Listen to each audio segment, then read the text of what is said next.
विद्यालय रे शिक्षकों गंडगोल आर शिकार हेले छात्र छात्री एभली अभावन घटना देखा मिली गजपति गोसाणी ब्लॉक माछमरा गाँव सरकारी विद्यालय रे शिक्षकों झगड़ा जो गाँ लोके और अभिभावक मिसी स्कूल ताला पकाई एपरिक शिक्षकों बद जो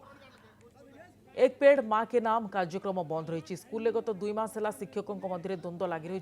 जहां नहीं अभिभावक और गाँ लोके मिसी स्कूल ताला पकाई स्कूल हिंदी शिक्षक क्रीड़ा शिक्षक और अन्य शिक्षकों को प्रधान शिक्षक डाकी बैठक करुवा बेले हठात शिक्षकों मध्य गंडगोल होता एपरिक मारपिट पर्यंत कथा जाइथिला से समय जड़े छात्र 2 शिक्षकों मध्य टणाउटरा होगा समय रोकवा जाए आहत होता अभियोग होती घटनार तदंत करने सहित विशृंखलित शिक्षकों को बदली करने दाबी कर गाँ लोके एक पेड़ माँ के नाम कार्यक्रम में मुख्य अतिथि भाव में जोगदेवा आसथिबा शिक्षा मंत्री नित्यानंद गंड कहते घटनार अनुधान कर कार्यानुष्ठान नेबापई पदक्षेप नियाजिबो।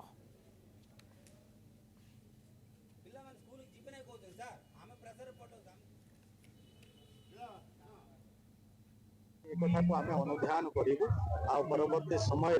प्रति कार्यानुष्ठान नेबापई